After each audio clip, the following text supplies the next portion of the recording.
그러면은 그 정치적 아방가르드의 두 번째 시간 초현실주의에 대해서 오늘은 살펴보도록 하겠습니다.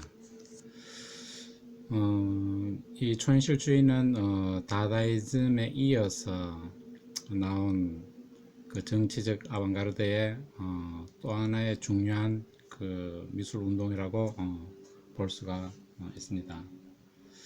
그 1924년 또는 어떤 다른 자료에 보면은 1922년부터 시작됐다고 볼 수 있는데 30년대를 거치면서 상당히 그 성행을 했었고 공식적으로는 68년도인가 그 무렵까지 이제 지속된다고 얘기하는데 초현실주의의 전성기는 뭐니 해도 1920년대 초중반부터 30년대까지 지속된 그런 그 미술 운동이라고 볼 수가 있습니다. 그렇다면은 그 초현실주의의 그 전반적인 면모를 좀 살펴보도록 할게요. 초현실주의는 그 시기적으로 1924년 그 프랑스 파리에서 앙드레 브로통이 그 초현실주의 선언문을 발표하면서 시작되어서 30년대, 40년대까지 이어진 것으로 알려져 있습니다. 그 초현실주의가 그 등장하게 된 배경은 그 다다이즘과 마찬가지로 1차 세계대전의 여파로 기존의 어떤 모든 가치, 문화적인, 정치적인, 사회적인 가치를 부정하고 새로운 그 문화운동을 일으키려는 그런 일환으로 전개되었다고 보시면 될 거예요.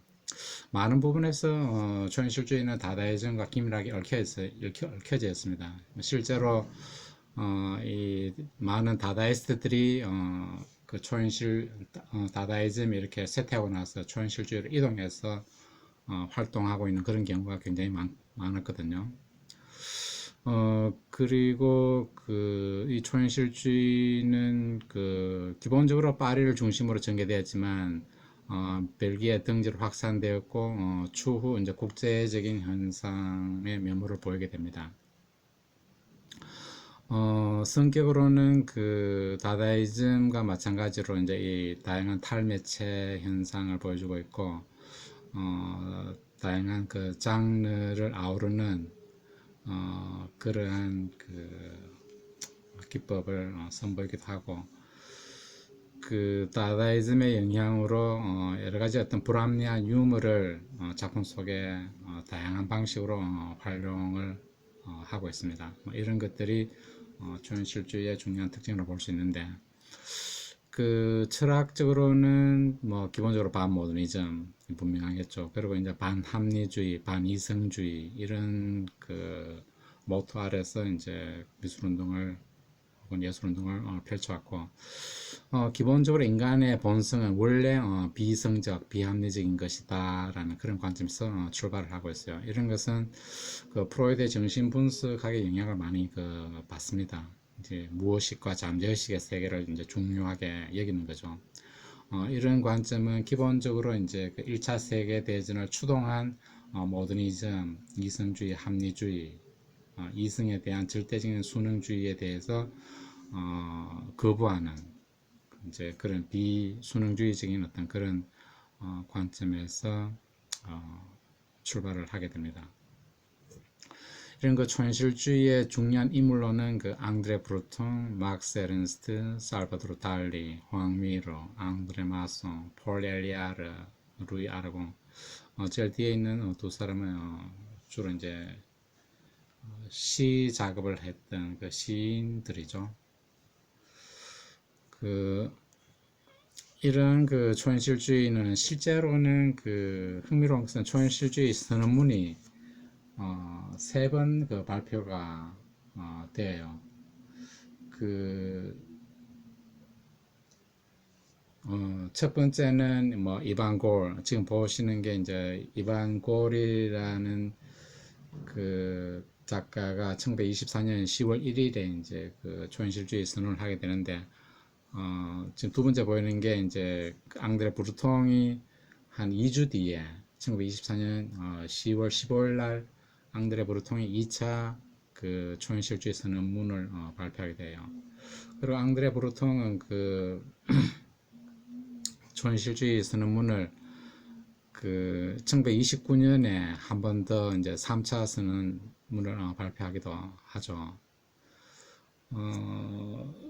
이제 이 당시에 이제 이 브루통과 골은 초현실주의라는 그 용어 사용에 대한 권리 문제로 서로 격렬하게 논쟁을 펼쳐요. 실제로 그 제가 본 자료에 의하면은 그 브루통과 이반 골이 서로 결투를 벌이기도 합니다.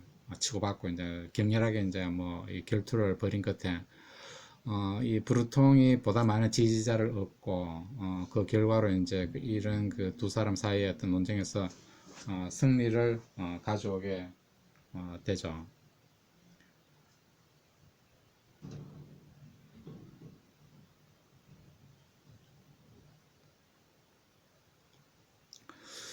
그 브루통의 초현실주의 선언문에 대해서 조금 더 살펴볼 필요가 있는데 초현실주의라고 얘기하는 것은 우리가 그 순수한 상태에서 즉 어떤 미적 도덕적 관심이나 이성에 의한 통제 없이 작동하는 심적 자동기술법, 사이킥 오토마티즘이라고 얘기하는데 이런 그 자동기술법에 의해서 그 사회 실제 기능을 표현하는 것으로 그렇게 보고 있습니다.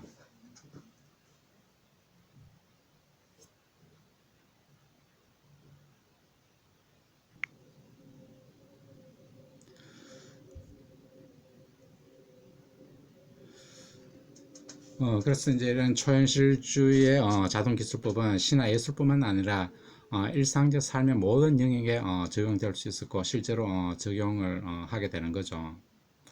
그리고 이제 그 초현실주의에서 이제 가장 중요한 게 이제 꿈인데 이 꿈이 이제 초현실주의의 어떤 영감의 원천으로 작동을 하게 됩니다. 그리고 이제 이 최면 상태라는 하나의 그 초현실, 현실에서 벗어난 하나의 어떤 최면 상태라는 초현실과의 어떤 그런 조우를 통해서 이제 많은 것들을 설명하고 있는데 이 브루통은 창문에 의해 둘로 잘려진 인간 이게 이제 브루통이 이제 꿈에서 이런 장면을 실질적으로 목격했다고 얘기하는데 창문에서 둘로 이렇게 잘려진 그런 인간 현실에서 있을 수 없는 그런 모습들인데 이런 그 초현실과의 어떤 그런 조우를 통해서 그 브루통이 하나의 어떤 그 초현실주의를 이제 포착하게 되는 거죠.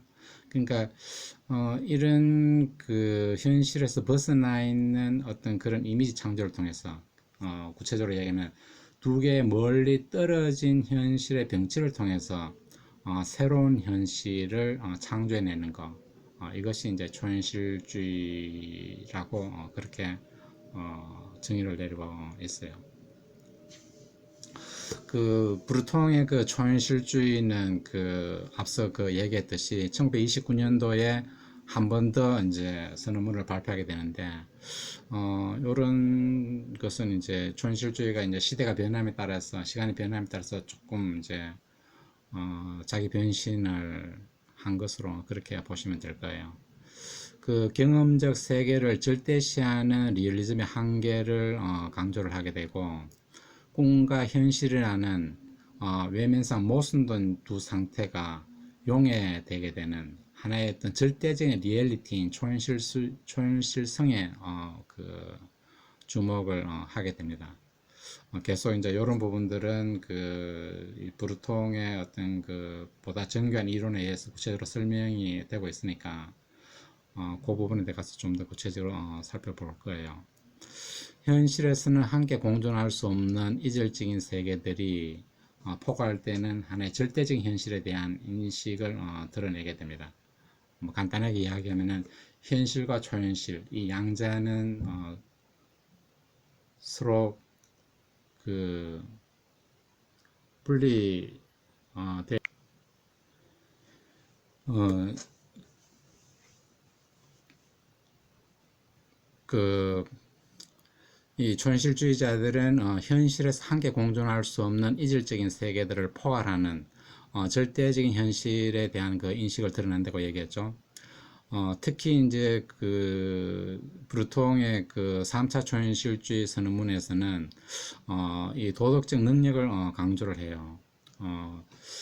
다 함께 작가들이 함께 행동하지 않으려는 그 개인주의적인 그런 성향의 촌실주의자들을 내쫓는 파문하는 이런 사건이 이제 그 벌어지는데 그 브루통이 강조하는 것은 혁명을 위한 촌실주의를 이제 그 주창하게 되는 거죠. 그렇게 해서 바롱이라든지 마송 이런 그 촌실주의 작가들을 파문하고 특히 이제 루이 아라공이라든지 폴 엘리아르, 막스 에른스트, 트리스탄 짜라 이런 그 작가들을 적극적으로 옹호하는 방식으로 촌실주의 운동을 이끌어 가게 돼요. 이것은 근본적으로 그 정치적 아방가르드가 추구하는 상과 예술을 연결시켜서 보다 나은 세계를 이룩하려는 그런 혁명적인 하나의 예술 운동으로 가게 됐다는 것을 그런 쪽에 이제 주목을 해주시면 될 것 같습니다. 그러면은 그 중요한 작품들을 그 조금 살펴봐야 될 것 같은데 지금 그 앞에 보이는 게 그 막스 에른스트의 The Elephant Celebies라는 그 작품인데 그 뭐 우리말로 하면은 그 코끼리 셀비스라고 얘기하는 것은 그 지금 대체로 그 인도네시아 영토에 해당되죠. 그 이 보르네오 섬 주변으로 있는 그 네 개의 반도로 이렇게 구성되어 있는 굉장히 큰 그 섬인데 그 이름이 그 셀비즈라는 그런 이름을 갖고 있습니다. 그래서 이제 에른스트의 그 코끼리 셀비즈, 엘리펀트 셀비즈는 1921년도 그 작품인데, 그 여러분들은 그 이 촌실주의의 작업을 유심히 보시게 되면은 이런 그 작가들이 도대체 뭘 추구하려고 했든지 그런 걸 조금 이렇게 관찰해낼 필요가 있어요. 그 막스 에른스트는 그 이 작업을 그 자신의 그 작업이 기리코의 어떤 그런 영향을 받아서 그 제작한 촌실주의 작품의 어떤 그 초기에 하나의 대표적인 그런 작업이라고 볼 수 있는데 여기서는 이 촌실주의의 어떤 그 꿈과 같은 어떤 그런 분위기 이것과 다다이즘이 어떤 추구했던 그 전략적으로 추구했던 이 콜라주적인 방식 이 양자를 결합한 방식으로 이제 그 이런 작업을 했다고 보시면 되겠습니다. 지금 그 화면에 그 보시게 되면은 전혀 상관없이 보이는 그런 여러 가지 일질적인 요소들이 함께 이렇게 콜라주 형태로 이제 결합되어 있잖아요, 그죠? 이런 그 측면들이 이제 기본적으로 촌실주의자들은 촌실주의라는 것은 이제 다다이즘의 그런 영향을 받게 되는 거죠. 그 에른스트는 그 이런 작업에 대해서 이 기본적으로 이제 두 개 또는 그 이상의 서로 관련이 없는 그런 현실들을 우연적인 혹은 뭐 의도적으로 이렇게 서로 좋아하는 그런 방식을 통해서 그 새로운 하나의 어떤 그 시적 효과 어떤 제3의 의미를 혹은 제3의 어떤 그 현실을 창조해 내려고 했다고 그렇게 얘기를 하고 있어요. 지금 그 작품의 이미지를 조금 그 분석해 보자면은 지금 이 그 화면에 있는 그 이 거대한 코끼리는 하나의 어떤 기계적인 코끼리죠, 그죠? 이 상당히 어떤 철졸 구조물로 구성되어 있는 그 몸통이 있고, 그리고 이제 코에 해당되는 이 코와 머리를 연결시키는 부분은 사실상 그 거대한 하나의 연통으로 되어 있잖아요, 그죠? 연통으로 되어 있고, 이 머리 부분은 이제 뿔이 이렇게 달려 있고, 이 목에 해당되는 것은 약간 이 스카프 형태를 띠고 있는데, 띄고 있고, 그리고 이제 그 오른쪽 하대는 이제 석고 조각이 있죠. 이 두상이 이제 잘려져 나가는 석고 두상이 있고, 그리고 이제 그 팔이 이제 이 코끼리를 이제 약간 지칭하는 듯한 그런 건데, 그 장갑을 끼고 있는데, 저 장갑이 이 외과 수술용 장갑이에요. 근데 이 많은 초인주의 작가들은 작품에는 저런 이 수술용 그 장갑이 등장하게 되는데, 이거는 기본적으로 기존에 있는 무언가를 이 외과적인 수술을 통해서 근본적으로 이렇게 바꾼다는 어떤 그런 메타포를 이제 갖고 있다고 이제 볼 수 있는데, 어쨌든 뭐 이런 작품 속에서 굉장히 이질적인 것들이 계속 등장하게 되는데, 그 오른쪽 그 측면에 보면은 이 기둥 같은 게 이렇게 세워져 있잖아요. 이거는 이제 그 아프리카의 기운을 두고 있는 하나의 그 토템 조각이죠. 토템 상징하는 하나의 어떤 그런 뭐 조각으로 이해가 될지, 토템 하나의 제의적인 의식으로 사용되는 어떤 그런 형태가 있고, 그리고 그 오른 왼쪽 상단에 보게 되면은 그 이렇게 물고기 두 마리가 이제 보이게 되는데, 저런 것들은 그 마치 하늘을 비행하는 것처럼 보이기도 하고, 뭐 어떤 그 작가는 저게 뭐 이 물속이라고 이렇게 얘기하는 사람도 있는데, 어쨌든 약간 하늘을 나른 듯한 그런 표정이고, 그 거대한 물고기 옆에 보면은 이렇게 약간 그 뭐죠? 약간 이렇게 그 꺽쇠 모양으로 되어 있는 그 약간 자그마한 저걸 뭐라고 표현해야 될지, 약간 이 관로를 아래쪽으로 세운 듯한 그런 그 기호 모양들인데, 저거는 이 비행기가 정면으로 이렇게 올 때의 그 형태라고 어떤 그 이미지 분석하는 미술사학자들이 있는데, 어쨌든 약간 서레알한 그런 모습을 이제 창조해내고 있죠. 그리고 그 우측 상단에 보게 되면 이제 검은 연기가 이렇게 막 이래 나와 있는 이런 부분들, 이런 것들은 뭐가 이렇게 뭐 예를 들어서 뭐 비행기가 추락해서 연기를 내뿜고 이렇게 추락하는 이런 장면을 연상시키는 그런 모습도 보이고요. 그리고 그 아래쪽에 그 지평선을 보게 되면은 멀리 이제 하단부에 멀리 이제 약간 풍경의 모습이 이렇게 드러나 있는데, 저런 뒤에 어떤 저런 배경들은 이 코끼리가 얼마만큼 거대한가를 보여주기 위해서 배경을 저렇게 처리한 것으로 그렇게 볼 수 있어요. 그래서 그 에른스트는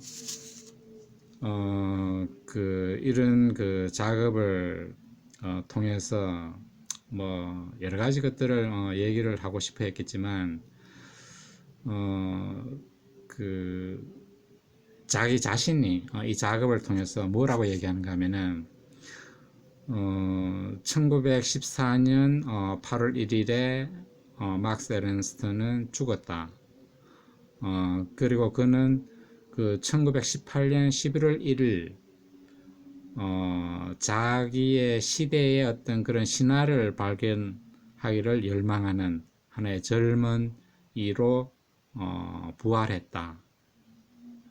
이렇게 쓰고 있는데, 이것은 근본적으로 그 1914년 8월 1일은 1차 세계대전이 발발하던 해고, 1918년 11월 11일은 1차 세계대전이 종말한 해이기도 합니다. 그래서 자기 자신은 자기 자신의 1차 세계대전에 참전해서 거기에 대해서 전쟁에 대한 참혹한 그런 모습을 경험하고 나서 이제 이런 그 작업을 하게 되는데, 이게 바로 이제 그 1차 세계대전을 몰고 온 서구의 거대한 그 산업주의, 자본주의가 그런 욕망들이 서로의 어떤 그 열강들 사이의 어떤 그런 그 패권, 다툼으로서 이제 1차 세계대전이 일어났으니까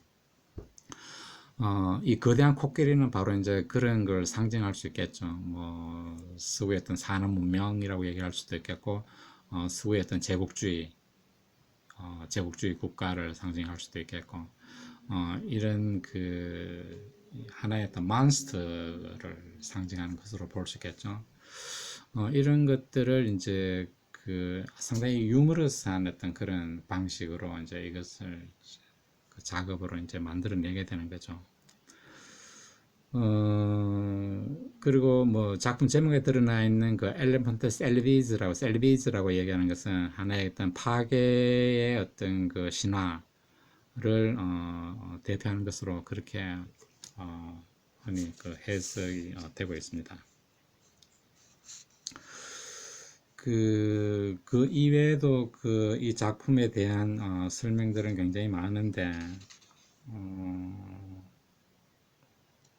뭐, 그 에른스트 자신은 그 이 작품에서 이제 셀비즈라는 용어를 도대체 왜 들고 왔는지, 그 부분에 대해서, 구체적으로 자기 설명하고 있는데, 독일의 이제 젊은 아이들이 이제 약간 어떤 이 성적인 어떤 그런 그, 뭐랄까, 농담이랄까, 이 그런 용어들에서 이제 그 이런 그 셀리비즈라는 용어를 영감을 얻어서 차용했다고 그렇게 얘기해요.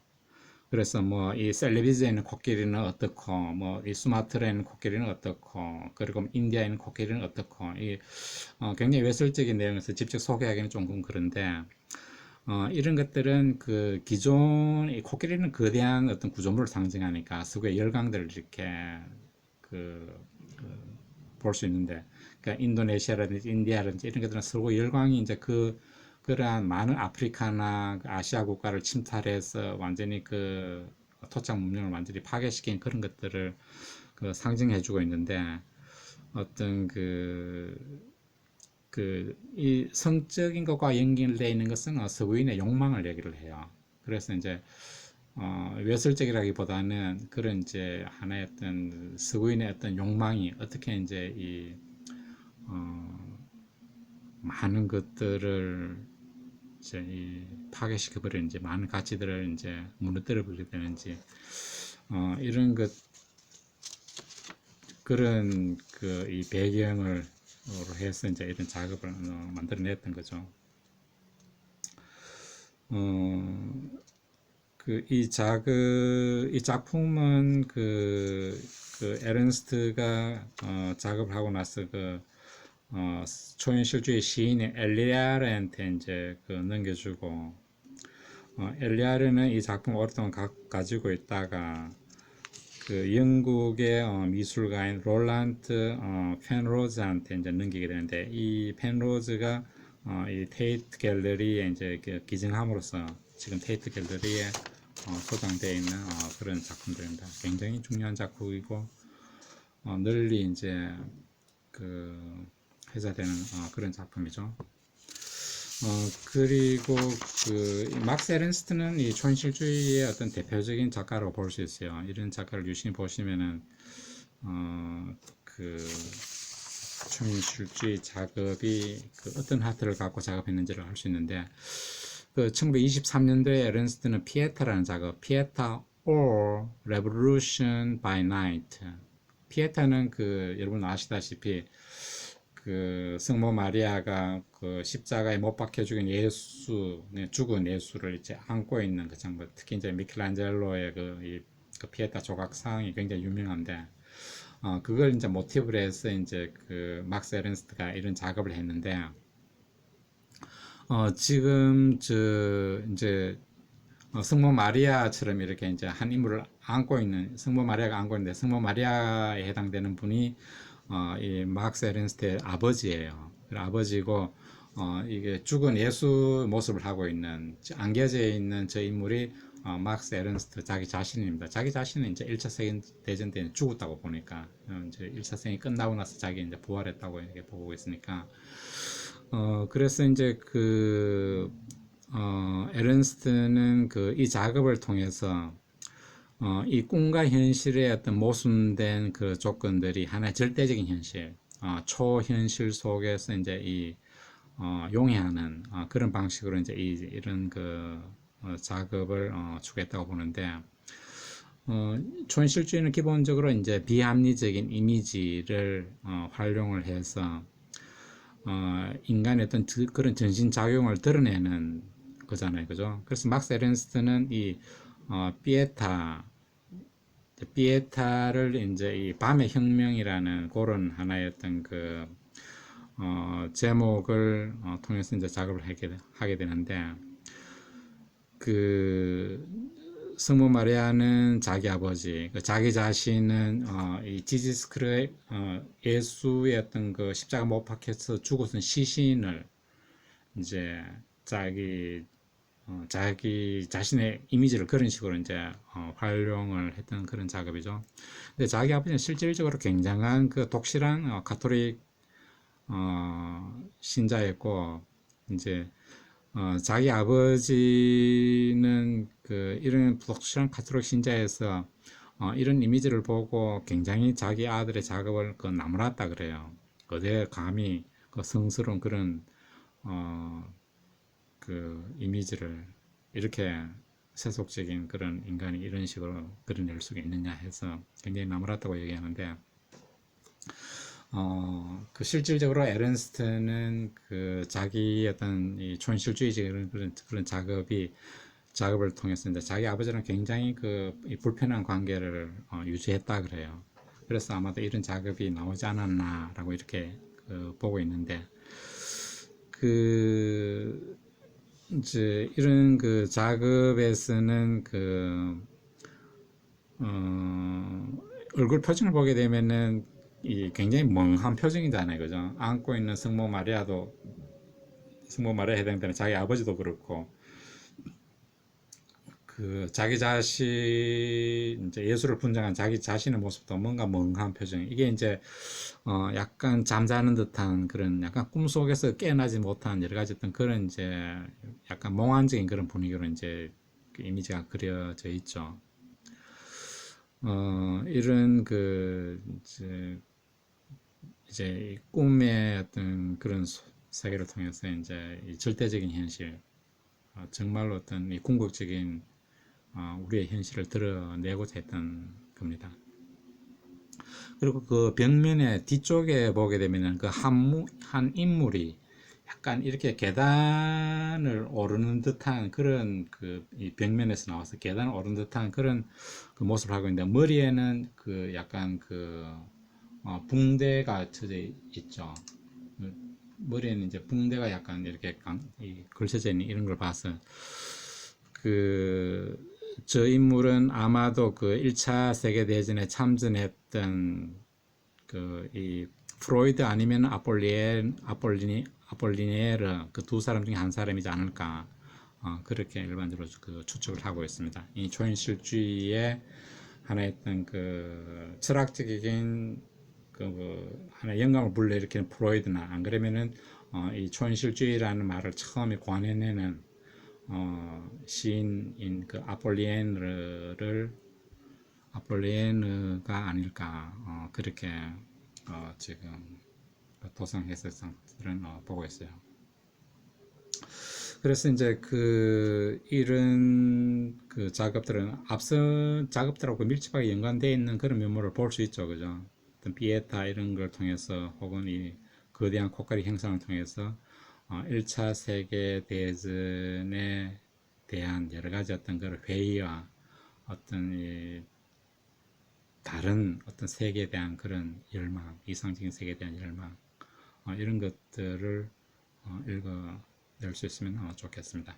그래서 이런 작업들은 기본적으로 이 예술적 아방가르드 작업하고는 판이하게 다르죠. 여기서는 뭐 이 형태나 색의 어떤 그런 조화, 이런 것들은 전혀 다른 차원에서 읽혀져야 돼요. 이런 부분도 보면은 뒤 배경이라든지 흰색이라든지 빨강색의 어떤 그런 사이의 어떤 그런 조화, 이런 것들은 신민적이라기보다는 이 작품의 어떤 여러 가지 극적인 효과를 드러내기 위한 어떤 그런 방식으로 읽혀져야 될 거예요. 그리고 이제 몇몇 작업을 조금 더 살펴볼 필요가 있는데, 지금 보이는 게 이제 살바도르 달리, 또 다른 초현실주의의 중요한 그런 작가죠. 이 작가가 1936년도에 작업을 한 랍스터 텔레폰이라는 작업인데, 그 랍스터는 이제 바닷가재 전화기 뭐 이런 그 제목을 갖고 있는 그런 작업인데, 이런 것들이 이제 기본적으로 전혀 상관이 없이 보이는, 관계가 없는 이런 것들을 이제 병치시켜서, 결합을 시켜서 다른, 이런 것들은 현실은 있을 수 없는 거잖아요, 그죠? 그래서 이런 현실에서 보기 힘든 그런 두 가지 이질적인 것들을 병치시켜서, 결합시켜서 다른 제3의 어떤 그런 현실이 초현실이라고 얘기하는데, 이 초현실이 실질적으로 가장 우리의 어떤 그런 현실에 은폐되어 있는 하나의 어떤 그 진수랄까, 뭐 이런 것들을 이제 드러내려고 했던 거예요. 그 다다이스트나 초현실주의자나 뭐 이 일부 미래파나 이제 이런 작가들이 이제 전략적으로 추구하는 하나의 그 기법에 해당되는 거죠. 그래서 이제 그렇다면은 이런 그 작업은 도대체 어떤 의미를 갖고 있을까 하는 건데, 기본적으로 이 달리에게서도 여기 사용되는 두 가지 오브제는 상당히 이 성적인 함의를 갖고 있는 그런 거예요. 이 전화기 같은 것도 뭐 이를테면은 지금 그 왼쪽 상단에 보이는 그 작업을 보게 되면은 이 살바도르 달리가 1938년도 그린 이 마운튼 레이크라는 그 작업인데, 그 화면 정면에 이제 그 전화기가 놓여져 있죠. 그리고 대각선으로 있는 그 작품 보게 되면 Dream of Venus, 비너스의 꿈이라는 39년도의 작업인데, 이 작업에서 보게 되면은 이게 이제 그 뉴욕에서 열렸던 그 전시회인데, 그 아래쪽 하단에 보게 되면 물고기 형상을 하고 있는데, 이게 이제 문이에요. 안쪽으로 들어가게 되면은 여러 가지 어떤 지금 양쪽에 흑백으로 보이는 이미지들이 있는데, 그 세부적인 그 작품 내용들이 보이는데, 이제 여성의 누드의 그 여성의 음부에 해당되는데, 이제 크다란 이제 바다 가지가 이렇게 놓여져 있잖아요, 그죠? 그래서 이제 이런 이제 전혀 이질적인 것을 병철시켜서 이제 어떤 자기가 전달하고 싶은 그런 메시지를 이제 전달하려고 하는데, 실제로 이제 살아있는 누드 모델에다가 여러 가지 어떤 이 바다의 신선한 그런 뭐지, 신선한 그 씨푸드를 가지고 이렇게 여성의 누드를 이렇게 막 약간 장식하는 그런 방식으로 이제 안에 이제 이 전시장 안에 가면 이런 이미지들이 굉장히 많은데, 그, 어, 그 예술, 이제 이 달리가 이제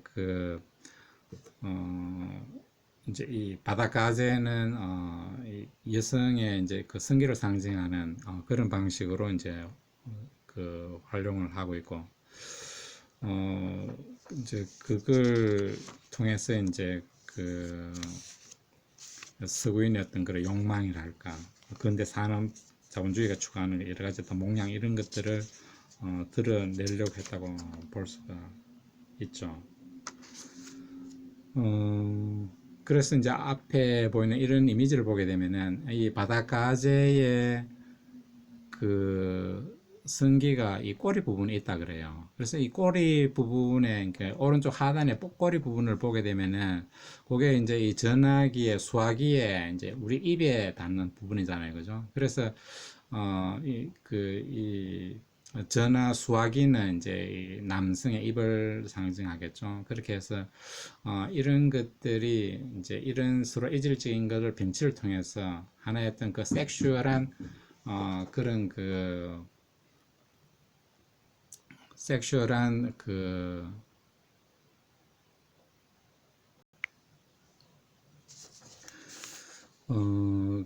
이런 살바도르 작품에서는 이 랍스트나 그 이 텔레폰을 이런 오브제를 써서 한 작업들이 굉장히 많아요. 반복적으로 이제 이런 그 작업을 쓰는 것은 조금 전에 계속 그 얘기했듯이 이게 이제 그 하나의 어떤 이 성적 메타포를 활용하는 어떤 그런 방식들은 기본적으로 어, 욕망을 나타내는 거고, 이런 욕망은 그 산업 자본주의, 제국주의의 어떤 그런 욕망과 연결시켜서 해석을 하시면 될 겁니다. 그런 것이 이 남성주의적인 어떤 그런 욕망을 얘기를 하죠. 그리고 이제 그 달리의 이 기억의 지속, The Persistence of Memory라는 이런 그 작업을 봐도 아주 잘 드러나 있는데 1931년도의 그 작업이죠. 어떻게 보면은 달리의 어떤 가장 중요한 그 작업이라고도 볼 수 있는데 여기서도 이제 서로 이질적인 것을 병치시키는 어떤 방식, 그리고 이질적인 것을 서로 이렇게 뭐 예를 들어서 이런 작업을 보게 되면은 그 많은 사람들이 이제 그 뭐 이렇게 녹아내리는 그 시계는 그 달리가 아인슈타인의 그 상대성 이론을 해석한 그 결과로 이렇게 많은 사람들이 이렇게 해석을 내리고 있는데, 실제로 달리 자신은 어,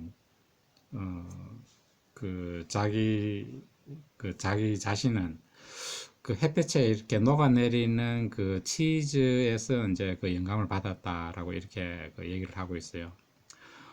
어쨌든 그 달리는 이런 그 작업을 통해서 달리가 실제적으로 어떤 이 꿈을 이제 묘사하는 그런 거니까, 이 배경을 보게 되면은 서로 그러니까 뭐 바다가 있고 해변에 어떤 그런 이 절벽이 있고 뭐 아무런 뭐 잎사귀도 없는 그런 나무 위에 이제 그 녹아내리는 시계가 걸려 있고 그리고 어떤 구조물 위에도 어떤 그 어떤 살 위에도 이제 이렇게 시계가 녹아내리는 여러 가지 어떤 이런 것들이 하나의 어떤 이거는 이제 달리 자기 자신이 이제 꿈에 본 하나의 모습을 표현해냈다고 이렇게 그 얘기를 하고 있는데, 이것은 이제 이 견고한, 그리고 하나의 어떤 이 기계론적인 결정주의적인 어떤 그런 시간의 개념을 이런 녹아내리는 그 시계의 모습을 통해서 거부하는 방식으로 이제 이 회화 작업을 했다고 내리는 게 그 일반적인 그런 모습이죠. 근데 이제 이 모던 타임, 이 근대 시대 때 모더니즘이 추구했던 그런 시간의 관념은 굉장히 선형적이거든요. 시간이 이제 선형적이라고 얘기하면 일직선상으로 쭉 이렇게 시간이 나아가는 그걸 얘기하는데, 이런 것들은 이제 굉장히 이제 이 견고한 것을 이제 부드럽게 흘러내리는 방식으로 이제 전환시켜 버리는 거죠. 이게 이제 달리의 하나의 어떤 작업의 어떤 그런 전략이 되는데, 이 부드러운 것은 견고하게, 견고한 것은 이제 부드럽게 흘러내리는 이런 방식으로 이제 전환시키는, 우리의 속성에 대한 어떤 그런, 시계는 딱딱하고 이제 시계가 저렇게 흐물흐물거리게 내리는 것은 우리가 상상할 수 없잖아요. 그죠? 왜? 시간은 굉장히 선형적으로 일직선으로 탁탁탁탁 견고한 기계론적으로 이제 시간이 이렇게 흘러가는 그런 걸 하는데, 저런 방식으로 이제 시계가 이제 녹아내리는 듯한 저런 방식으로 시계가 멈춰버리는 저런 시간을 이제 묘사했다는 그 자체가 기존에 대한 우리의 그 인식 방식, 물론 이제 시간을 통한 그 인식 방식을 완전 바꾸어 버리는 그런 방식으로 이제 작업을 한 거죠. 여기 이제 왼쪽 이제 모퉁이에 있는 이미지를 보게 되면은 여기에서는 이 뭐죠, 이 개미가 막 이렇게 어, 꿈틀거리는 그 이제 모습을 볼 수 있는데, 이런 것들은 이제 하나의 어떤 유기체가 이제 쇠퇴해가는 그런 모습을 이제 상징한다고 볼 수 있죠. 이거는 이제 이것도 회중시계인데, 회중시계에서 이제 개미가 막 이렇게 으글으글 하는 그런 방식에서 이제 이 서구의 어떤 근대적인 이 시계가 이렇게 녹아 내리는 듯한 어떤 그런 걸 이제 상징한다고 볼 수 있죠. 특히 이제 이런 것들은 이 브루통의 촌실주의의 두 번째 선언문에서 강조하고 있는 견고한 것과 부드러운 것 사이의 어떤 그런 구분, 이런 것들은 질서와 부패 사이의 어떤 이제 구분을 각각 이제 연상시켜서 작업을 함으로 인해서 우리의 기존의 어떤 갖고 있는 견고한 것과 부드러운 것에 대한 인식적인 체계를 뒤바꿔버리는, 딱딱한 것은 부드럽게, 부드러운 것은 이제 딱딱하게 해서 뒤바꿔버리는 방식으로 전략적으로 달리는 작업을 했던 거예요.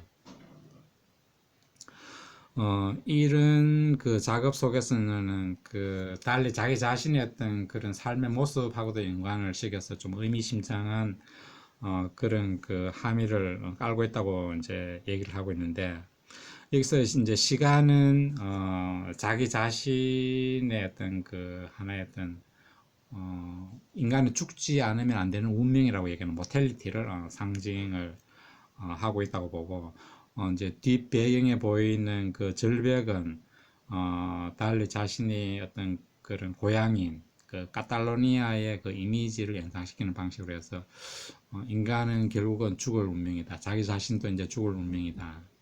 지금 정면에 보이는 그 녹아내리는 그 시계를 둘러싸고 있는 그거는 이제 하나의 살이거든요. 예, 달리 자기 자신의 어떤 살이라고 그렇게 얘기를 하네요. 이런 모습을 통해서 이제 어, 자기 자신을 통해서 인간은 죽을 운명이고, 서구의 어떤 그런 그 산업 이제 그런 문명도 결국은 이 욕망의 어떤 그런 주체할 수 있는 그런 일직선상으로 이제 그 확대된 팽창된 욕망으로 해서 서서히 쇠퇴해가는 그런 모습을 그려낸 것으로 보시면 될 것 같습니다. 또 하나의 어떤 그 유명한 그 촌실주의 작가로서는 이제 르네 마그리트 같은 이런 작가를 볼 수 있는데, Time Transfixed, 이제 붙박이 시간, 고정된 시간이라고 볼 수 있는데 1938년도 작업이에요. 이제 화로에 한눈에 이제 드러나는 게 이제 화로 위에 이제 시계가 있고, 아래쪽에 이제 화로의 이제 정면에 이제 열차가 막 이렇게 튀어나오는, 전기를 내뿜으면 튀어나오는 이런 모습을 이제 그려진 거죠. 그런데 이런 작업이 이제 그 제작된 그 배경은 조금 살펴볼 필요가 있는데, 르네 마그리트가 그 1936년도에 이제 국제 촌실주의 전시회에서 이제 출품한 작품이 그 에드워드 제임스라는 그 화상에게 굉장히 인상적이었던가 봐요. 그래서 이제 에드워드 제임스가 이 르네 마그리트를 이제 자기 집에 초대해서 작품을 하나 만들어 달라 이렇게 해서 이제 작품을 만들어내게 되는데, 처음에는 자유의 문지방이라는 이런 작품을 이제 구상을 했다가 지금은 이제 그 타임 트랜스픽스라는 작품으로 이제 완성이 된 그런 작품인데, 그 르네 마그리트가 이 작업을 하게 된 그 배경에 대해서 설명하기로는 기관차 이미지를 이제 만들어내고 싶어 했고, 여기서 이제 하나의 어떤 그런 신비한 모습을 이제 하나 창조할 필요가 있는데, 그걸 위해서 이제 하나의 어떤 신비가 없는 우리가 익숙한 이미지랑 약간 어떤 그것과는 이질되는 그런 모습을 병치시키는 방식으로 약간 미스테리를 창조해내려고 했다고 그렇게 얘기합니다. 이제 이런 방식에서는 이런 화면에서는 뭐가 굉장히 이질적이죠. 이제 이 마그리트는 굉장히 사실주의적인 방식으로 이런 작업을 그랬잖아요, 그죠? 그 화로 위에 있는 시간이라든지 뒷배경에 있는 이런 것들은 굉장히 사실적으로 그려져 있는데, 심지어 뭡니까? 그 기관차도 굉장히 사실적으로 그려져 있지만 크기가 상대적으로 굉장히 작게 그려져 있는 거잖아요, 그죠? 그래서 이런 게 이제 굉장히 서리얼한 거죠. 우리 현실 속에서는 전기를 내뿜는 저런 그 열차가 화로 속에서 튀어나오리라고는 상상할 수 없는 그런 거잖아요, 그죠? 전혀 관계가 없는 저런 걸 이제 크기를 통해서 완전히 병치시켜서 이제 하나의 미스터리를 창조해내는 방식으로 이제 그림을 그렸던 거죠. 이런 것들은 굉장히 사람들이 이제 당혹스럽게 하고 그러면서도 상당히 끌리게 하는 그런 요소를 이제 만들어내는 거죠. 그래서 실질적으로 저 이제 기관차는 어디에 해당됩니까? 이 이제 화로가 이제 바깥쪽으로 연기를 이제 뽑아낼 때 이제 그 연통에 구실을 하는데 연통을 화로용 이제 이 기관총으로 만들어서 우리를 정면을 향하도록 이렇게 만들어 놓은 거죠. 그래서 마그리트는 굉장히 전략적으로 이 작업을 이제 제작을 한 건데, 이 작업이 이제 그 영문 제목이 이제 time transfixed, 뭐 고정된 그런 시간 이렇게 되어 있는데, 원래 이제 마그리트는 이제 불어를 쓰는 국가에서 태어났으니까 벨기에 출신이죠. 그래서 불어로 원래 이 제목이 달려져 있는데, 원래 그 불어 제목을 그 원래 의미는 현재 진행 중인 시간이 이 당금에 의해서 찔려져 있다. 이런 의미를 갖고 있다 그래요. ongoing time stepped by a dagger라는 그렇게 영어로 그대로 번역하면 이렇게 되어 있는데 저게 이제 원래 이제 현재 진행되고 있는 시간이 당금에 의해서 탁 이렇게 찔렸다라고 얘기한 이 표현을 통해서 마그리트는 이 작업을 통해서 전달하려고 했던 것은 원래 이 작업이 그 화상에 그 2층으로 올라가는 그 계단에 이렇게 설치를 해서 이제 2층에는 원래 이제 화상이 이제 거부였던가 봐요. 2층에 이제 볼룸 이제 무도회를 열 수 있는 하나의 어떤 그런 볼룸이 이렇게 설정이 되어 있는데 그 올라가는 계단에다가 요 이제 회화 작업을 이렇게 이제 걸어 이제 놔라고 이렇게 그런 취지에서 이 작업을 이제 한 거거든요. 그렇게 해서 마그리트는 이제 이 기관차가 이제 이 상류 계층, 부르주아 계층에 있는 손님이 그 집을 방문해서 2층으로 이제 이 볼룸 춤추는 그 무도회장으로 올라가는 그 손님들한테 이 트레인이 이 손님을 탁 이렇게 찌르는 것을 이제 연상시키는 방식으로 이제 요걸 그렸다 그래요. 그러니까 결국은 부르주아들이 끊임없이 이제 자기 어떤 그런 이 재산에 대한 이 축적 욕망 이게 이제 확대되어서 이제 제국주의 전쟁이 이제 일어나게 된 거니까. 그래서 이제 마그리트는 고대 전략을 통해서 화상도 하나의 부르주아잖아요, 그죠? 부르주아들이 결국 이제 이런 작업을 이제 고가에 사고 팔면서 자기 부를 축적하는 수단으로 이렇게 활용하고 있으니까, 이제 그런 사람들에 대한 하나의 어떤 비판적인 메시지를 전달하기 위해서 이제 마그리트는 이런 작업을 이제 만들어낸 거죠. 그렇게 해서 이 기관차가 이 화상에 이제 하나의 어떤 이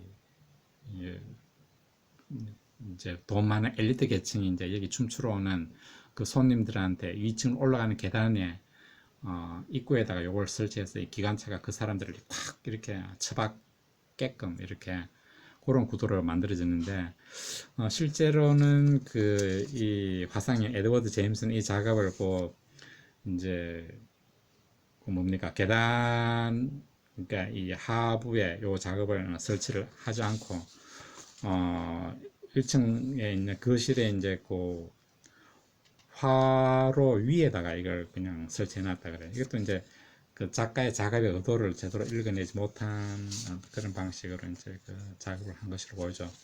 어쨌든 마그리트의 이런 작업은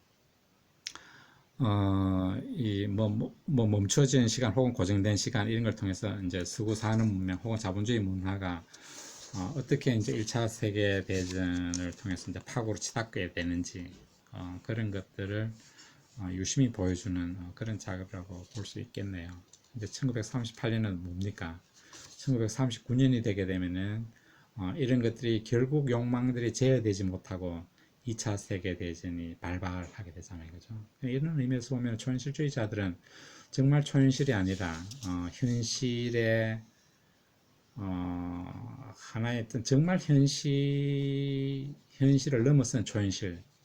그러니까 이 초현실을 통해서 현실의 하나의 어떤 그 가장 깊숙한 그런 면모를 드러내는 그런 작품으로도 읽혀질 수 있겠네요. 뭐 지금 이제 핵심적인 그 몇몇 작가들의 작업을 통해서 이제 초현실주의를 이제 그 살펴봤는데 뭐 조금 정리를 하자면은 이런 초현실주의는 그 1917년 기욤 아폴로니에서 그 창안되게 됐고 장콕대 무용거 프레이드와 이제 자기 자신의 타레스치아의 유방이라는 이런 그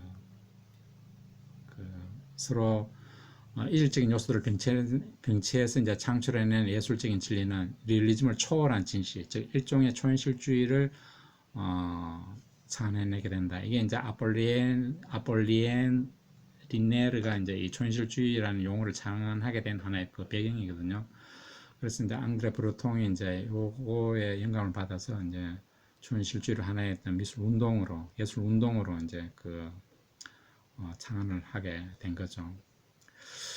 이제 원래 이제 그 장콕토가 이제 연극 프레이드하고 이제 피카소가 무대 장치를 만들어내는 이런 방식에서 이제 촌실주의가 이제 싹트게 되는 하나의 배경으로서 이제 이런 과정을 겪었다는 거예요.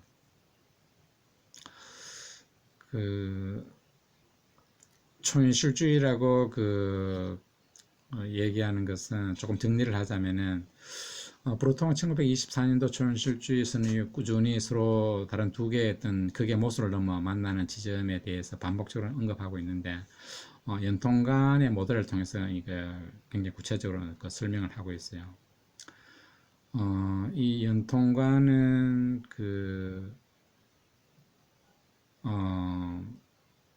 지금 보이는 게 이제 연통관인데 여기서 이제 물을 채우게 되면은 이 물이 왼쪽에는 위에 올라가 있는데 물을 채우게 되면 자연스럽게 이제 수평으로 이렇게 맞춰지게 된다는 게 이게 연통관의 원리의 이제 그 핵심인데 그 지금 보게 되면은 관은 다양한 형태를 띠고 있지만 여기서 한쪽에서 이제 액체를 주입하게 될 때 이 관의 형태에 상관없이 물은 일정하게 동일한 수평선 상속에서 이제 물이 채워지는 거죠. 이게 이제 원통관의 원리에 해당되는 거예요.